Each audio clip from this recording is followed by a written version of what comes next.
We continue our coverage of Tourism Month in South Africa with a look at tourism now across Africa. Earlier on, we spoke to GregMcManus, who's Managing Director at Heritage Environmental Ratings Program.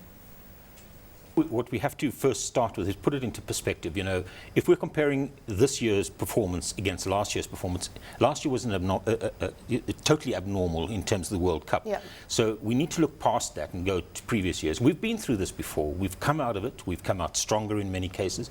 And I think where we're sitting at the moment is that in preparation for the World Cup, there was such a growth in plant and product in South Africa that we're now sitting in a situation with an oversupply in certain areas. So if we strip out the excess capacity, yes, where is the tourism sector, still especially in light of the the developed world economies, the problems that are going on there?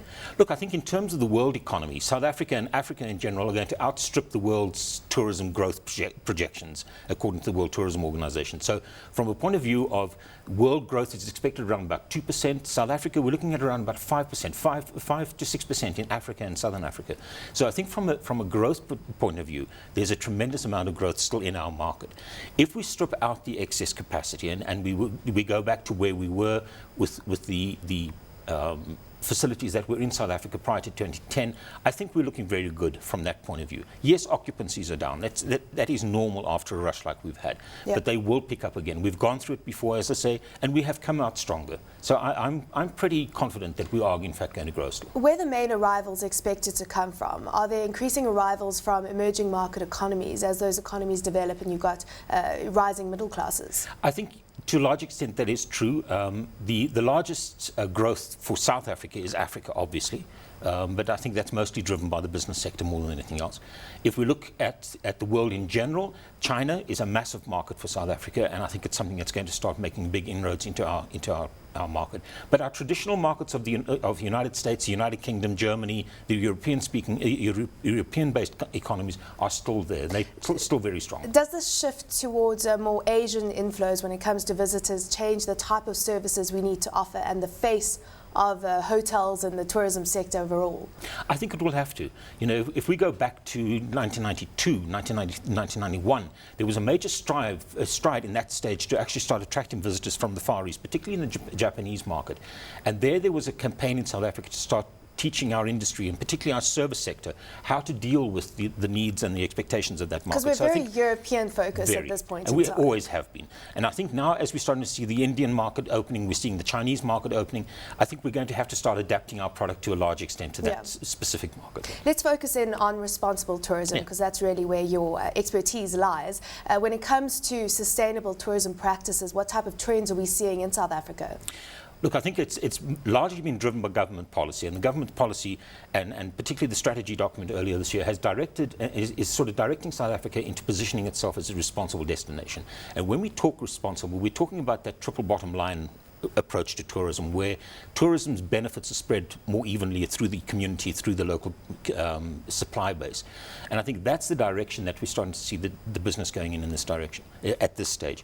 If we look at the international demand for responsible tourism products, it's the fastest growing niche market in the world at the moment. You mean going to an eco-friendly hotel and feeling... Leave less of a footprint when you go to these places. You know, no one likes to go to a destination and be made to feel guilty about going there. You know, let's talk about carbon taxes, for example, on the airline industry. It's a very real threat, and it looks like it's going to happen in the United States now.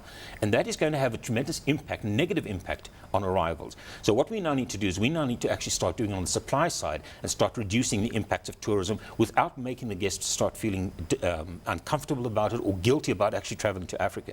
We remain a long-haul destination, and we cannot exclude the air component. And that will always work against us as we move into this era of heightened legislation when it comes to carbon footprint. Yes. But when it comes to what hotels are doing, just give us an example of the type of initiatives that you can take to reduce your carbon footprint as a tourism offering. Well, look, from a hotel point of view, there's a number of things you can do, and I think probably the most important one is to reduce your resource consumption. And that would be everything from oil through to energy consumption, through to some hotels still use coal, for example.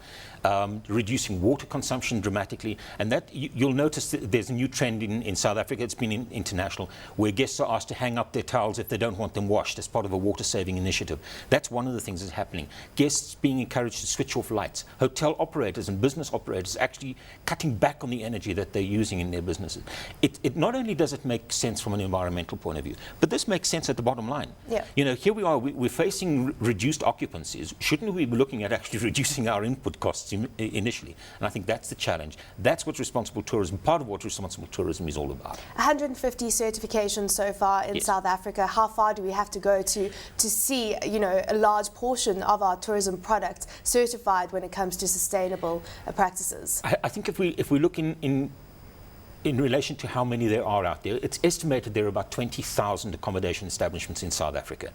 150 is a scratch in the bigger picture. And we need to really start taking this and embracing this as an industry, because unless we start doing it, we are going to outprice ourselves globally, number one. And secondly, it's going to become so much more expensive to operate our businesses in South Africa. We've seen a 25% increase in water consumption. We're seeing a 35% increase in energy consumption. Waste charges are going to skyrocket in the next 5 years. We're seeing all of these things. These are input costs that operators can control. If we don't start doing it ourselves now, it is going to start affecting our bottom line. Take it one stage further, and government is now looking from a responsible tourism business point of view. And there they're looking to expand or to spread the benefits of tourism wider through the community, making sure that the benefits of tourism are felt by everybody in the country at the end of the day, not merely just the hotel operator. So we're looking at things like economic empowerment of local communities. We're looking at corporate social investment.